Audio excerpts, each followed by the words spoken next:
Alright, what's up everybody? Thanks for clicking this video. Thanks for tuning into my channel. My name is Simon Hill, Black American from Louisiana, coming to you live from Budapest, Hungary. Today is July 23rd, 2025, about 1:09 p.m. where I'm at right now. And we are continuing our 13th book in our Book to React series. This is episode 10 of Black Bolshevik Autobiography of an Afro-American Communist, written by Harry Haywood. We've been picking up on this book every now and then, every few days.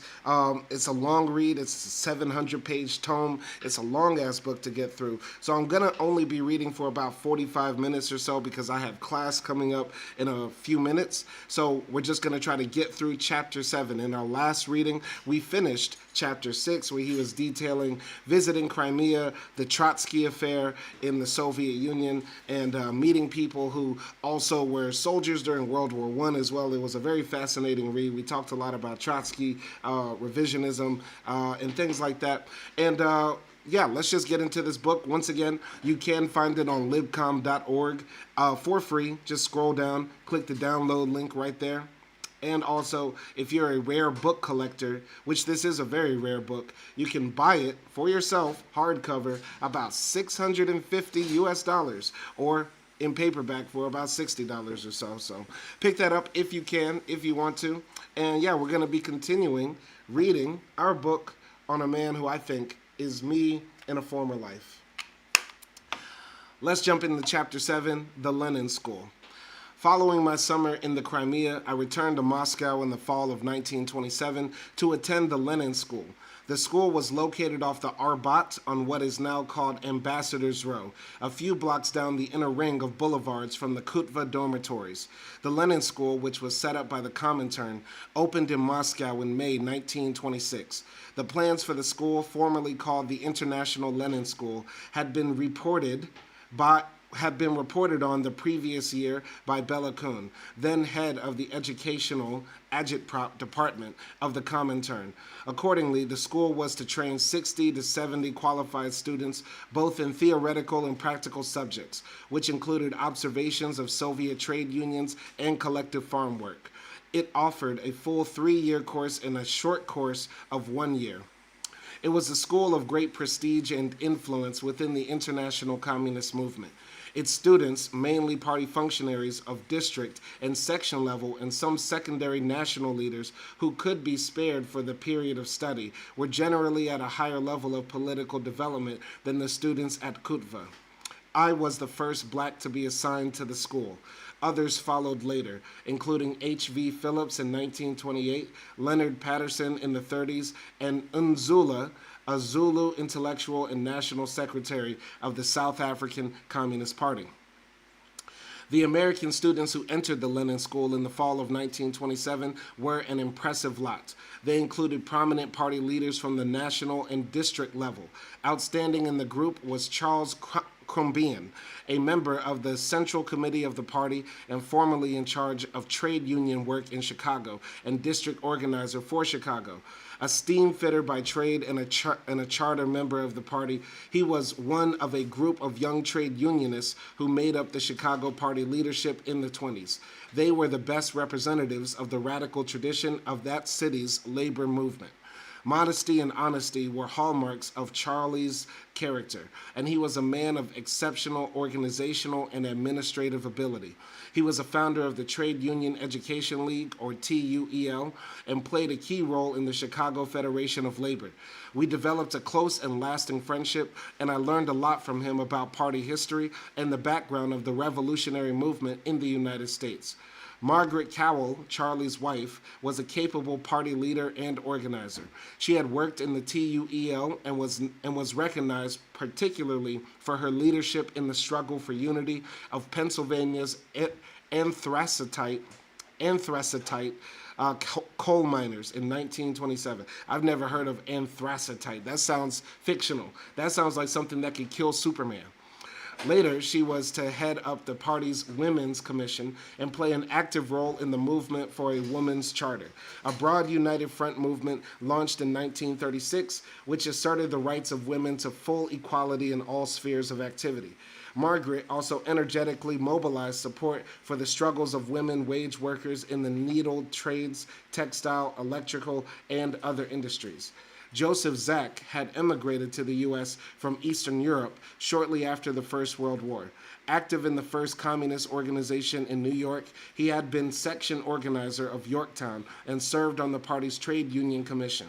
Zach was one of Foster's leading trade union cadres in New York and had also been one of the first New York Party members assigned to work among blacks. He was a bitter enemy of Lovestone, but was also critical of Foster. In 1932, he was expelled from the party for refusing to abide by democratic centralism, and by the 40s had become an informant for the Dye's Committee on Un-American Propaganda Activities. A traitor, a snitch. Morris Childs. Oh, we're on page 200. Oh, take a shot. Take a shot. Every time you see 100 pages, take a shot. All right, Morris Childs, a Chicagoan, was a leader in trade union and party work. He became Illinois DO in the 30s at the same time that I was chairman of the Cook County Committee and secretary of the South Side region. While at the Lenin School, he served as the representative of the American students to the school bureau. Rudy Baker, a Yugoslav comrade who later became DO in Pittsburgh and in Detroit, and Lena Davis, Scherer, a good friend of mine who was organizational secretary for New York in the 30s, were also at the school. All of these students were members of the Foster Group. As far as I can recall, the sole Lovestone supporter in our class was Gus Sklar of Chicago, a leader in the Russian Federation. Poor Gus was alone in the midst of Fosterites, and it must have been an unhappy experience for him. Let's just remember, like I said this before, one of the most uninteresting parts of the book is the factionalism within the parties that he talks about. It might be interesting for some people to hear about the bitter infighting within the parties. I'm just more interested in, this man's life, how he came into political radicalism, the things he noticed during his time on this earth, etc., etc. I totally forgot. I totally forgot what the beef between Foster and Lovestone was. So, all right. But anyway, when Lovestone was expelled from the party in 1929, Gus remained in the Soviet Union and never returned to the U.S. He served as an officer in the Red Army and was killed in the defense of Moscow during the Second World War. Okay, that's hard. That's hard. All right, the American students at the Lenin School were all experienced leaders of the U.S. Party. One might ask why so many were spared from U.S. work at a time when the party's position among the masses was so weak. Actually, these students were the victims of Lovestone's purge of the party apparatus following his victory at the Fifth Party Convention in 1927. Part of Lovestone's strategy was to weaken his opposition on the home front by exiling some of its leaders to the Lenin School. His plan backfired, however. In Moscow, these exiles, as they jokingly called themselves, were to become an effective lobby against Lovestone, both in the Comintern and in the CPSU. The political winds were changing.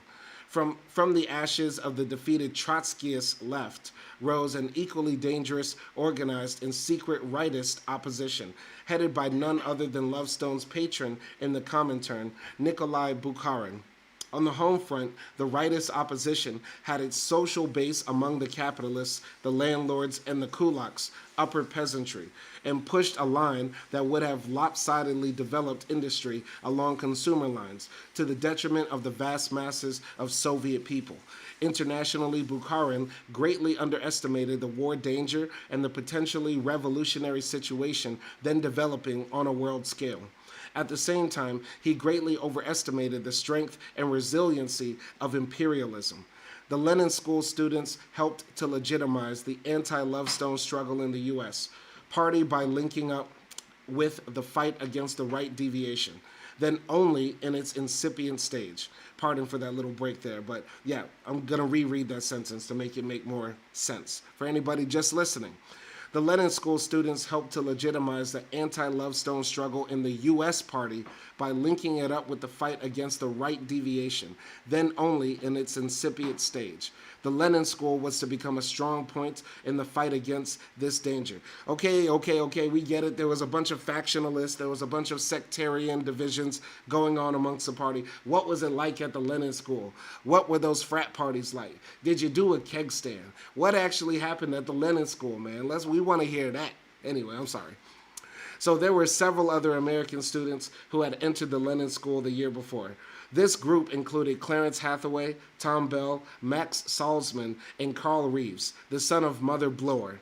Of this group, Hathaway had the most imposing credentials. A machinist from Minneapolis and one of the leading people in the Trade Union Education League, Hathaway proved to be a valuable asset in the party's trade union work. He was a fine organizer and speaker, particularly effective in debates, and combined these talents with a good grasp of Marxist-Leninist theory. Clearly destined for top leadership in the party, he later served as DO of the New York district, became an editor of the Daily Worker, and a member of the political bureau. Tom Bell, Hathaway's close friend, remained in the Soviet Union, married a Russian woman, and died sometime before World War II because of the Russian woman. I just wanted to add that. Joking, okay. William Cruz of Chicago was the principal Lovestonite in the school. For a brief period, he filled in as acting rep from the party to the Comintern in the absence of a permanent party rep.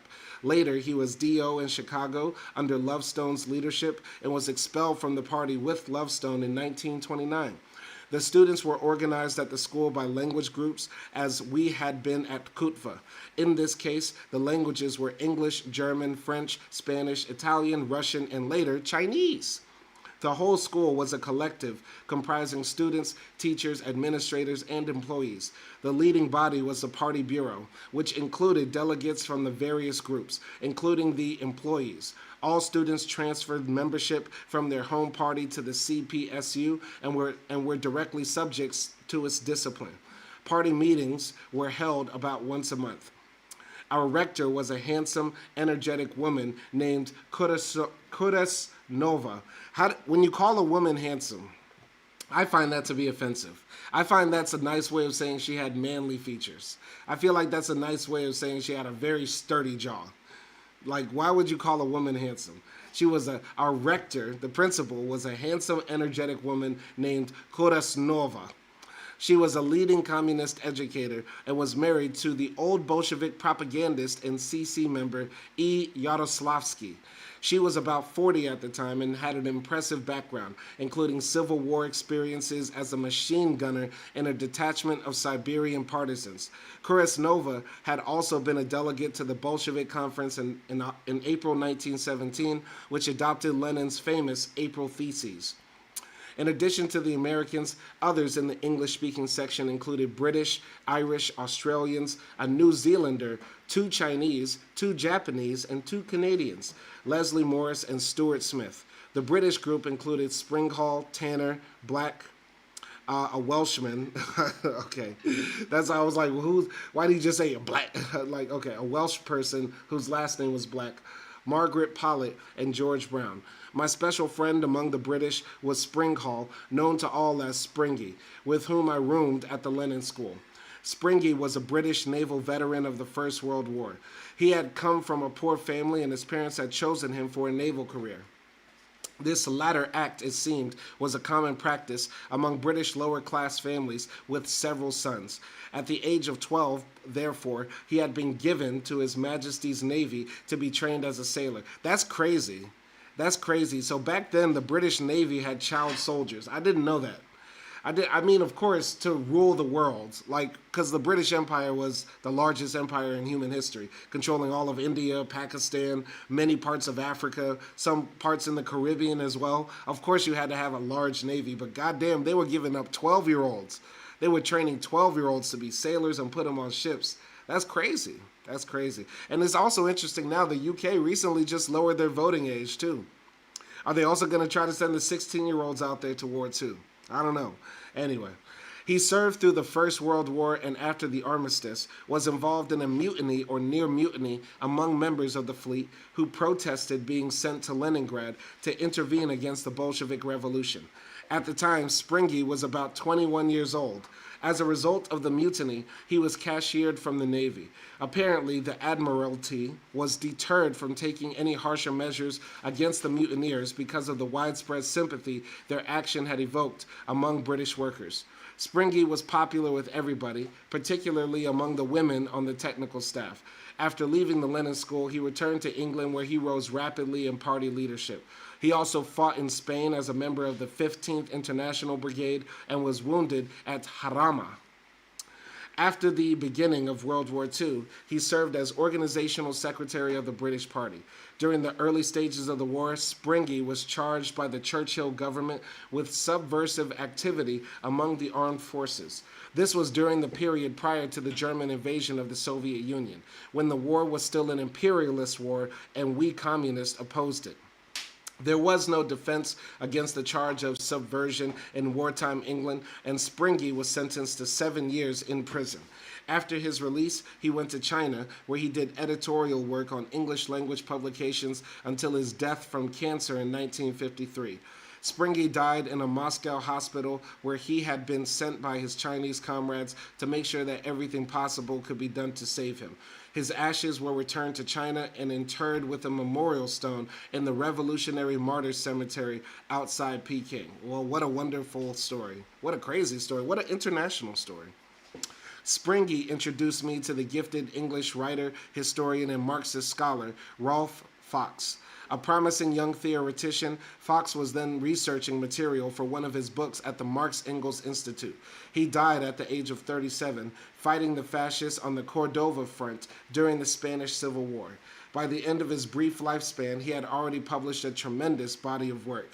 Very fascinating. I got to read on Ralph Fox. Ralph Fox sounds like an interesting fellow. I got a lot out of my friendship with Fox, profiting greatly from his wide-ranging knowledge.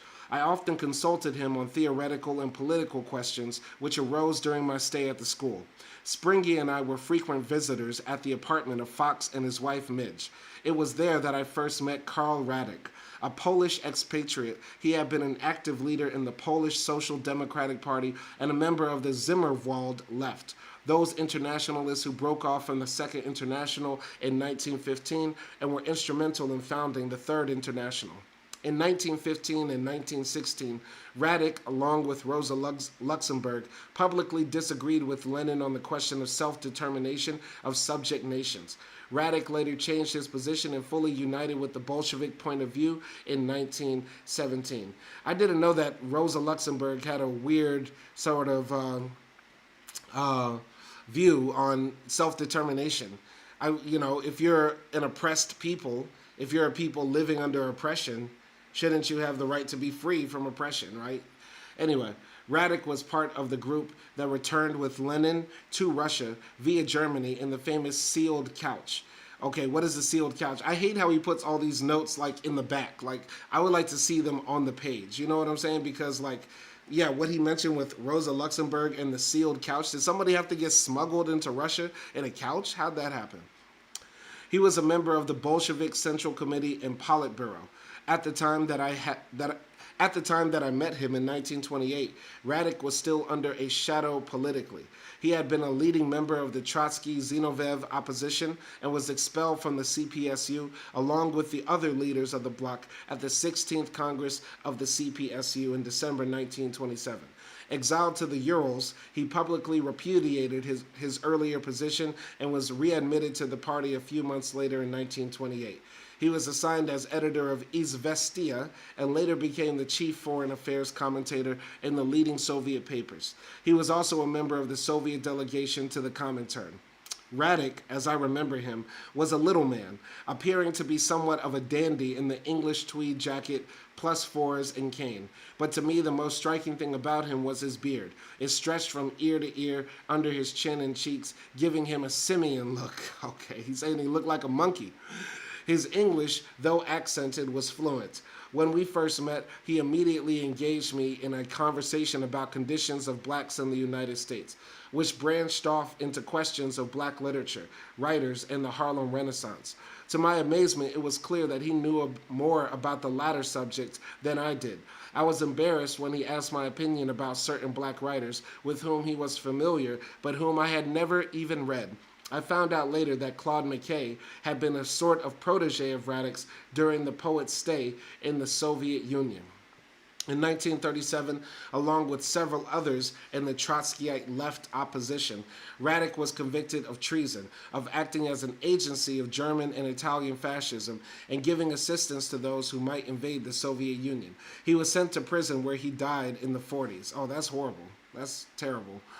Springy introduced me to many other young Britons in Moscow, such men as William Rust, who later became editor of the British Worker, Walter Tapsell, editor of the Young Worker, and George Brown.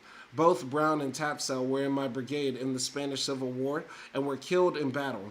Brown was killed at Brunette while I was there. Okay, so that's great foreshadowing. I think Harry is about to go fight in Spain, which is crazy. This man lived a crazy life. Like, insane life. Like, I cannot imagine. Like, if he goes to fight in the Spanish Civil War, all praise to this man. Like, for real, this is crazy. Anyway, our English-speaking section at the Lenin School included 5 young Irishmen, all members of the Irish Workers' League, a communist-oriented group organized by Big Jim Larkin in 1923. It seems that the Irish Communist Party, founded in 1921 by young Roderick Connolly, son of James Connolly, had collapsed. I was told that its failure was due to a lack of Marxist-Leninist theory and the inability of its members to relate their views on socialism to the specific conditions in Ireland. But there was certainly no lack of revolutionary enthusiasm and motivation among the young people I met at the Lenin School, some of whom had been members of the Irish Communist Party. The group had been sent to the Lenin School as a step towards rebuilding the Irish Party. All 5 were protégés of the famous Irish revolutionary Big Jim Larkin, most definitely a man of action and organization, not of theory. A tall, bulky man with a huge hawk-like nose and bushy eyebrows, Larkin was one of the most colorful figures of the Irish labor movement. From his base among Dublin dock workers, his activities as a labor leader had ranged over 3 continents, from the British Isles to Argentina to the U.S., and at the time that I met him, spanned more than 3 decades. He had been a founding member of the U.S. Party and was a member of both the executive committees of the Communist International and the Red International of Labor Unions, RILU, or the Profintern. He was often in Moscow, where I saw him frequently. The Irish students came from the background of the 1916 Easter Rebellion, and the revolutionary movement reflected in the lives of men like Larkin and James Connolly. Among them were Sean Murray and James Larkin Jr., Big Jim's son. All of them had been active in the post-war independence and labor struggles. I was closest to Murray, the oldest of the group, who was a roommate of mine. This was my first encounter with Irish revolutionaries, and their experiences excited me. As members of oppressed nations, we had a lot in common. I was impressed by their idealism and revolutionary ardor and their implacable hatred of Britain's imperialist rulers, as well as for their own traitors. But what impressed me most about them was their sense of national pride, not of the chauvinistic variety, but that of revolutionary aware of the international importance of their independence struggle and the role of Irish workers. Basically, the Irish, I imagine it might have been very jarring for Harry Haywood to meet other whites who are as passionate about ending, oppression of people across the world that are different from them. You get what I'm saying? Because growing up in America, you're around whites that don't believe that oppression even exists or that any racism or any problems are happening in the world. And if the problems are happening, then don't speak about them. You get what I'm saying? So he's meeting these Irish people that are also subjugated by the Brits, like many of the Africans are, and he's seeing that, they love their nation, but it's not in that chauvinistic type of way that some white people love their nation. You get what I'm saying? But I'm going to continue here. Then, too, they were a much older nation. Their fight against Britain had at that time been going on for 750 years. They were fond of quoting the observations of Marx and Engels on the Irish movement, such as Marx's letter to Engels in which he said, English reaction in England had its roots in the subjugation of Ireland. Another favorite was, no nation can be free if it oppresses another nation or other nations. But most of all, they like to point out Lenin's defense of the Easter uprisings in his reply to Karl Radek, who had called the rebellion a putsch and discounted the significance of the struggle of small nations in the epoch of imperialism. Lenin admonished Radek, stating that a struggle capable of going to the lengths of insurrection and street fighting, of breaking down the iron discipline of the army and martial law on the doorstep of the imperialist metropolis itself, would be a blow against imperialism more significant than that in a remote colony. Basically, Lenin was saying, like, the Irish started, going crazy and fighting against their oppressors, like fist fighting in the streets. That's real revolution. And nobody can discount that. Like, that's important. When people are fighting back against their oppressors, it's always a beautiful thing. So I was shortly to find these observations applicable to the liberation movement of U.S. blacks. As a result of my association with the Irish, I became deeply interested in the Irish question, seeing in it a number of parallels to U.S. blacks. In retrospect, I am certain that the interest heightened my receptivity to the idea of a black nation in the United States. Teachers and classes. The teaching method at the school was a combination of lectures and discussions. About once a week, the instructor would give a lecture to the entire English-speaking group, all 25 or 30 of us. Readings will be assigned, and when material was not available in English, it would be translated especially for us. I had one advantage in this regard because by this time I could read Russian fluently. Following the lecture, the instructor would delineate a number of subtopics. Several days later, we would all get together again, and one person from each group would report on its work. The instructors were often available for consultation during the time the groups were discussing and researching their topics. There were no grades given, nor were there any examinations. At the end of the term, we would have evaluation sessions where everyone met and discussed each other's work, including that of the teachers. It was a process of camaraderie, criticism, and self-criticism. I found the classes exciting and challenging, and the students on the whole sharp and on a high political level. I was under pressure to keep up. The English in general seemed to be a notch above most of us in political economy. This, I believe, was due to the existence of a large number of Labour Party schools which were spread throughout Britain. I'm telling y'all, the British speak better English than Americans. Of course they would speak better English, that's where the language comes from. But I'm telling you, the major difference between British English and American English is they just use more of the vocabulary. Americans are confined to a few, I would say maybe 1,000 words. And the British use at least, I would say, 2,000. I swear they do. Meet a British person, you'll hear a word that you've never heard before, but you open it in the dictionary and say, oh shit, that exists? Anyway, I'm going to continue here. Our instructor for Marxist political economy was Alexandrov, an economist from the Goldspan, the state planning agency. In our class, he was often challenged on some aspect of Marxian economics. He would often have sharp exchanges with one of the British students, I believe it was Black, over differences in interpretations of Marxian economics. Black was a perfect foil for Alexandrov, who seemed to enjoy these tilts and invited the whole class to participate. Summing up the discussion, Alexandrov would brand Black's position as undialectical, mechanistic, and rooted in vulgar economism and Fabianism. Black was stubborn, however, and prodded by Alexandrov, keeping up his critical attitude for the whole first term. It was only during the evaluations at the end of the term that Black conceded that some of his positions had been in error. Perhaps the most prominent among my teachers was Ladislaus Rudas, a noted Hungarian Marxist philosopher and scholar. Like many Hungarian intellectuals, he spoke several languages fluently. He had been a leader of the short-lived Hungarian Soviet and had come to Moscow along with Bela Kun and the other Hungarian refugees. He taught historical and dialectical materialism, and his class was one of the most interesting. It presented history, my favorite subject, but with a different context, a Marxist-Leninist interpretation, portraying not just the role of individuals, but of classes. He had lengthy discussions on the French Revolution, the petty bourgeoisie dictatorship under Robespierre and the Jacobins, Saint-Just and the extreme left, the Thermidor and Napoleon, the man on the white horse, the English Revolution and Cromwell, the Levelers, the Long Parliament, the Dutch Revolution, and Prince Egmont. All stuff that I know nothing about. I know nothing about any of this. I need to read more. But this is why we read these books on live. It's to educate people, and it's to educate myself as well. We had extended discussions on the American revolutions, the War of Independence, the Civil War, and Reconstruction. These discussions brought out our lack of knowledge of our own U.S. history. There was a complete absence of materials which presented U.S. history from a Marxist standpoint. All I can remember is the so-called Marxist analysis in the works of James O'Neill, The Workers in American History, and A.M. Simon's Social Forces in American History. The former I never read, but the work by Simmons stands out in my memory for its gratuitous slur on U.S. blacks.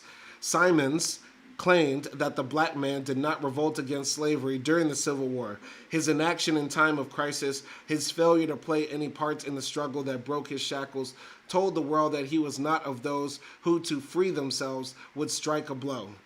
I had read about the slave revolts of Gabriel, Nat Turner, and John Brown's heroic raid on Harper's Ferry, with his band of whites, free blacks, and escaped slaves. I knew of the role of black soldiers in the Civil War who had overcome the opposition of the Union Army in order to fight. Simons's book skipped over all of this. I had come across Charles and Mary Beard's The Rise of American Civilization. The Beards were economic determinists who had characterized the Civil War as the Second American Revolution. The idea seemed novel at the time, all of which points up how widespread had been the distortion of the period by U.S. bourgeois historians. My subgroup, which included Springy and the Irishman Sean Murray, had chosen the Civil War and the Reconstruction period as our subject, with myself as the reporter. Our group had long discussions, after which we consulted Rudash, who by that time had evidently done some homework of his own on the matter. He called our attention to the writings of Marx and Engels, their correspondence on the Civil War, and Marx's series of articles in the New York Herald Tribune. After the discussions, I submitted a paper to the class which evoked considerable discussion. On the whole, it was well received by my fellow classmates and commended by Rudash. Perhaps our most interesting and stimulating course was on Leninism and the history of the CPSU, taught by the historian I. Mintz. A former Red Army officer, he was at the time assigned to work on a history of the CPSU. Mintz was a young Ukrainian Jew, a soft-spoken and mild-mannered little man. He had a way of illustrating his subject through his own personal experiences during the Revolution and the Civil War in the Ukraine. His appearance contrasted sharply with his role and bloody experiences in the battle for the Ukraine. His was a thrilling story involving a meteoric rise from leader of partisans to commander of a Red Army brigade. They had fought against a whole array of anti-Soviet and interventionist forces. The White Guardists Denikin, the Cossack hetmans Kornilov and Kaledin, Makhno's anarchists who were sometimes with and sometimes against the Red Army, General Petlura and sundry gangs of marauders and pogromists, and the remnants of the German garrisons in the Ukraine. In connection with our studies of the Bolshevik agrarian policy during the Civil War, Mintz told us of his involvement in the settling of the question of land redistribution in a Ukrainian district. This district had been reconquered by his Red Army unit from Denikin in the early winter of 1920. He gave us a general rundown of the agrarian situation at the time, the class forces in the countryside, their shifting alignment during the course of the revolution, and the evolution of Bolshevik agrarian policy. Kerensky's provisional government had done nothing to solve the agrarian problem, to relieve the land hunger of the masses of peasantry. Though Kerensky's program had promised confiscation of the big estates, once in power, the government reneged on even that level of reform. The Bolsheviks exhorted the peasants to await the decision of the Constituent Assembly. Thus, at the time of the outbreak of the revolution, the vast majority of the cultivatable The vast majority of the cultivatable land was still concentrated in the estates of the big landlords. The peasantry, constituting 4/5 of the population of the old Tsarist Empire, was composed of 3 different strata. The well-to-do peasant not only owned enough land to support himself in good fashion, but also often hired labor to work his land. This group comprised only about 4 to 5% of the total. The poor peasant was without sufficient land to support himself and his family and often hired himself out as a laborer to the landlord or to a well-to-do peasant. The landless peasant subsisted entirely from the sale of the labor to the landlord or well-to-do peasant. Under the slogan, Land, Bread, and Peace, the Bolsheviks combined the seizure of power in the cities with the land revolution underway in the countryside. Allied with the social revolutionaries, SRs, the traditional party of the peasantry, the land was taken over in two phases. The first phase, nationalization and confiscation, was incorporated in the land decree of the All-Russian Congress of Soviets, November 8, 1917.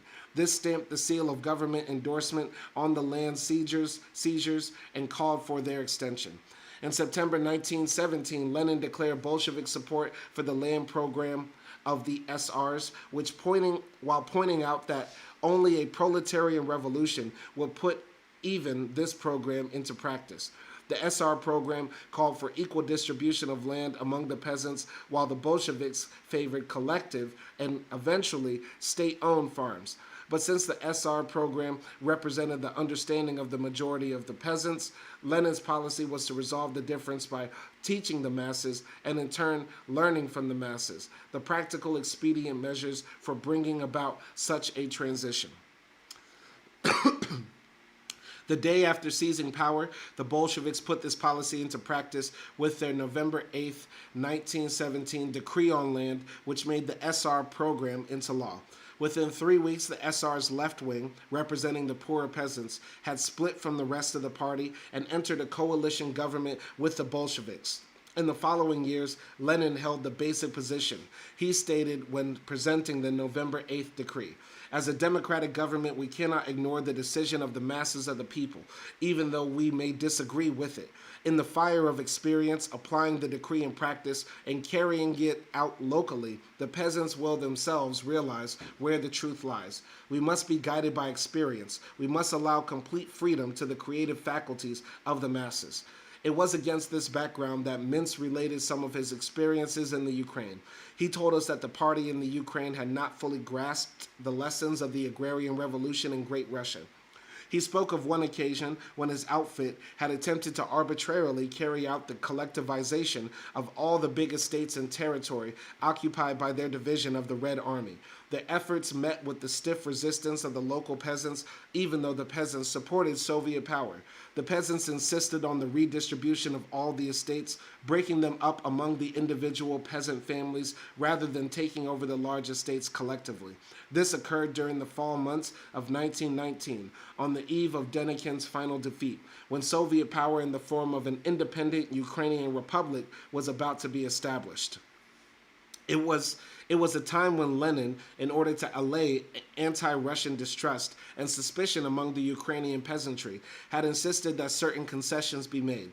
Both Russian and Ukrainian were to be used on an equal footing, and attempts to push back the Ukrainian language to a secondary status were to be denounced. Lenin demanded that all officials in the new republic be able to speak Ukrainian and called for the distribution of large farms among the peasants. State farms were to be created in strictly limited numbers and of limited size, and in each case in conformity with the instruments of the surrounding peasantry. Despite this, Mintz said, many of us Ukrainian Bolsheviks tended to downplay the nationality element in our own country. In my own case, I had long since ceased to consider myself a Jew. Most of them were what was called at that time abstract internationalists, super internationalists who, in the name of the internationalism, renounced the national element in the struggle of the Ukrainian masses. But we were not alone in this deviation, Mintz told us. Although Lenin's policy was eventually adopted by the Central Executive Committee, it was sharply opposed by leading Ukrainian Bolsheviks such as Rakovsky and Manulisky. What it finally came down to, in the case of our army division, was that as a result of the opposition of the peasants in the area, we were forced to give up our plans for collectivization. We thus had to settle for having only one of the estates being set aside as a Soviet farm. The first part of each summer at the Lenin School was spent in practical work that related to our studies. In the course of my practical work program in the early summer of 1928, I had my first close-up observation of the peasant question in the USSR. I visited a peasant village in an agricultural district to talk with the people and make observations. Though hardly more than 100 versed about 66 miles from Moscow. It was truly in darkest Russia, a provincial place, isolated from the city. Few inhabitants had been as far away as Moscow. After taking a train to the nearest station, I then had to take a drosky, another 20 versts, to the county seat. Arriving in the morning, I was let down in the middle of the village square. I looked around to get my bearings, and in no time at all, a crowd had gathered to stare at me. The crowd grew larger by the minute. It seemed as if the whole village had turned out in the square. I could overhear remarks, "Who is he? Why is he so black? What nice teeth. Look, his palms are white. He seems simpatnichko," remarked one. I think that means he seems nice. Somebody else who perhaps... This is what would happen to me if I went to rural Hungary in 2025, by the way. Someone else who perhaps had done a little reading said, "Oh, he's probably from Africa. There the sun is so hot that people who have lived there for thousands of years become black." The crowd seemed to accept this explanation, which is still what people think in rural Hungary. I stuck out my hand to a young man standing nearby. Zdravstvuyat, I guess that means hello. Zdravo, I guess. "Could you direct me to the town committee?" He seemed to be surprised that I could speak Russian, but getting himself together, he directed me to a building across the square. "Who are you? Where did you come from?" the young man asked. "I'm an American Negro from the United States," I replied. Someone in the crowd remarked, "I told you he was of the Negro tribe." Someone else spoke up, "I thought all the people in the United States were white," which is what people think in rural Hungary. That gave me the chance to get off my international propaganda spiel, and I jumped right in. "Oh no," I replied, "there are 12 million blacks in the U.S., about 1/10 of the population." I went on to tell them about blacks in the South and the modern-day remnants of the plantation system, sharecropping, Jim Crow, and lynch terror. See, this is the type of stuff I like to read in the book. Not all the party politics and who was who and what was what. Like, what was it like to be a black man in the middle of a village in Russia in 1920-something? You know what I mean? And this is a funny-ass story. This is funny. This is why I read this book. You get what I'm saying? Anyway, someone remarked, "Oh, like it was with us under the old regime." So he told them about sharecropping, Jim Crow, racial terror, and yeah, somebody replied, "Oh yeah, like here in Russia, where the Tsar was basically working us like slaves as serfs to the land, and any given moment they could come and kill you." So many of the villagers nodded their heads in agreement with us. Just then I noticed an old woman with a cane slowly making her way through the crowd toward where I was. The young people gave way before her in deference to her age. When she reached the center, I watched the changes in expression on her old wrinkled face as she gazed at me. First, it registered amazement at such a sight. She was so amazed to see a black person, which is what happened when I saw, Actie's grandma for the first time. Then comprehension when she had cased the whole situation. Then she spit on the ground and slammed her cane down. "Idet domio, go home," she told me. "Wash your face. You should be ashamed of yourself, trying to fool the people around here," waving her cane at me. She then turned scornfully away. In all her 99 odd years, she had never before seen a black man. She was so offended by his blackness. She told him to go wash your face. You should be ashamed of yourself being so black outside. She never saw a black man. Hold up. If this is the last page, we're going to read it. No, it's not the last page. We still have 3 pages to go. Okay, so this is what we're going to do. We're going to pick up on this section in our next. I'm going to wrap it up here because I got class to get to. But I want to give a shout out to everybody who's going to watch this on the playback. The last video that we did reading Black Bolshevik is doing very well in the